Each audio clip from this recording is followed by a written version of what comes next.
Voici notre nouveau coffret de détecteurs, notre nouvelle proposition en matière de détection de touches, les RMX. Il s'agit d'un coffret 3+1 dont je me propose de faire un rapide unboxing avec vous et le passage en revue des principales fonctionnalités.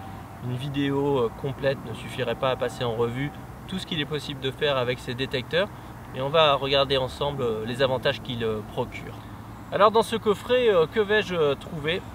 Je vais tout d'abord découvrir une notice explicative complète et croyez-moi que vous en aurez besoin, ainsi que cette présentation dans cette mousse préformée, les 3 détecteurs extrêmement sobres et la centrale ici.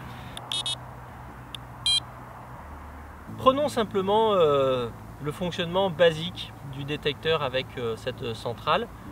Il y a tous les deux sur le détecteur et la centrale un petit levier 3 positions.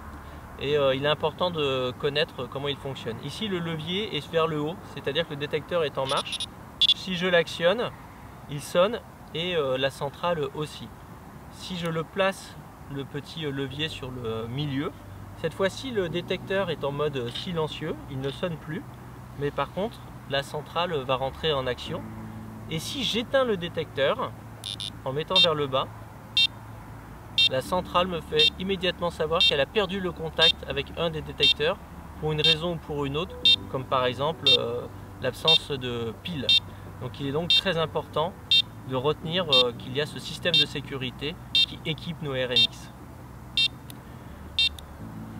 Je rallume mon détecteur et donc la centrale est rassurée, elle a retrouvé le contact avec celui-ci. Elle a une position intermédiaire qui est très intéressante aussi.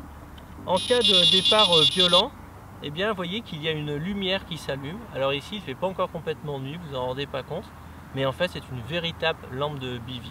Alors attention, elle ne s'allume pas au moindre bip, elle s'allume en cas de véritable départ, c'est-à-dire qu'il faut qu'il y ait un certain nombre de bips à la seconde, un véritable run, comme on dit, pour qu'elle s'allume.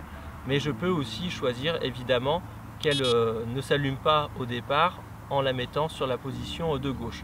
Enfin, pour l'éteindre tout à fait, je pousse le curseur complètement à droite et ma centrale est éteinte. Comme désormais la plupart de nos détecteurs, ce RMX fonctionne avec 2 piles AAA, extrêmement facile à trouver dans le commerce. Et il y a évidemment les snack bars intégrés qui se déplient par le système classique par torsion, avec quand même cette précision que je tiens à donner. Vous voyez que l'éclairage se situe sur le devant et non pas sur le dessus du détecteur, ce qui permet d'avoir beaucoup plus de discrétion sur l'eau. Ça ne paraît rien, mais la nuit, si la LED se situe au sommet du détecteur, comme c'était le cas sur les anciennes générations par exemple de SMX, eh bien tout le lac profite un petit peu de votre touche. Vous voyez, c'est incroyable, on a presque assisté à un départ en direct. Et en tout cas, le fait que la diode soit éclairée en façade, eh bien en fait c'est quand même beaucoup plus discret au bord de l'eau. Vous trouverez en façade de ce détecteur toutes les commandes très intuitives qui vous permettront de faire vos réglages. Par exemple pour le bouton de volume, eh bien, il y a écrit V, il y a un bouton avec écrit S, ça doit être pour la sensibilité. Je ne vous fais pas l'inventaire, sachez simplement qu'il y a 6 volumes sonores, qu'il y a aussi 6 réglages de tonalité, 4 niveaux de sensibilité, mais aussi 6 choix de coloris de LED, ce qui vous permet de personnaliser chaque détecteur comme vous le souhaitez. Enfin un mot sur la centrale qui est étanche et qui a une portée de 200 mètres. Mais rappelez-vous qu'il y a une seconde, je vous expliquais que vous pouviez choisir la couleur de LED de votre détecteur de touche. Et bien sachez que la synchronisation se fait automatiquement avec les LED de la centrale, c'est-à-dire que si vous choisissez une LED rouge sur votre détecteur, eh bien elle apparaîtra en rouge aussi sur votre centrale. Elle fonctionne avec 4 piles AAA, donc pas de recherche de piles particulières. Et puis vous allez trouver évidemment le mode vibreur, mode silencieux, toutes les options que l'on trouve généralement sur une centrale haut de gamme. Je voudrais dire enfin que ces RMX sont vraiment les détecteurs et centrales les plus élaborés que nous ayons sortis depuis de très nombreuses années. Et je pense définitivement que nous avons franchi un palier dans la détection de touches avec cette nouvelle technologie RMX.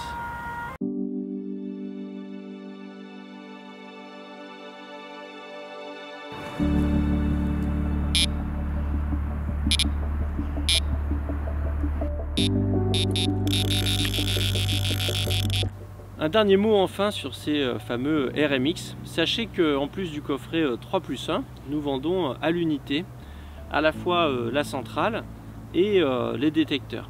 Alors cela pour une raison simple, eh bien, imaginez que vous pêchiez à 4 cannes, vous allez avoir besoin d'un détecteur supplémentaire pour amener à votre centrale. Et puis tout simplement aussi, vous pouvez décider d'acheter la centrale séparément. Et comme vous pouvez le voir sur la mienne, eh bien il y a 6 LED, ce qui signifie que vous pouvez coupler 2 batteries de 3 cannes par exemple à une seule centrale. Alors cela a une implication, il faut absolument que vous sachiez apparaître les détecteurs à la centrale, et je vais vous montrer comment on fait. C'est en fait assez simple. J'ai ici un détecteur, donc vous voyez qu'il est en état de marche mais qui ne déclenche pas du tout la centrale, c'est donc qu'ils ne sont pas couplés ensemble. Et il va falloir nous apprendre à le faire. Alors je vais vous expliquer comment ça se passe, et comme toujours ça commence par ce que nous appelons chez ProLogic le petit bouton S qui se situe sur le dessus de l'appareil. Ce que je vais commencer par faire, c'est m'assurer que cette centrale retrouve sa virginité, et donc je vais presser à l'aide de ma petite aiguille à bouillette par exemple ce fameux bouton S pendant au moins 5 secondes. Voilà.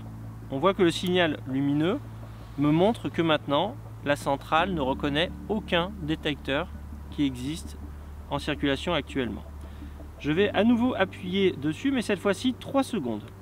1, 2, 3. J'ai allumé une diode, je simule un départ. Voilà. Et j'entends d'ailleurs que, vous voyez, un bip sur le détecteur, un bip sur la centrale. Cela veut dire que maintenant mon détecteur est parfaitement appareillé avec ma centrale, et je n'ai qu'à répéter l'opération avec chaque détecteur que je veux coupler à cette centrale pour terminer la synchronisation. Alors pour coupler un deuxième détecteur, eh c'est très simple. D'abord je vérifie. On voit ici que ma synchronisation a fonctionné. J'appuie sur mon bouton S 3 secondes. 1, 2, 3. Ça l'a activé.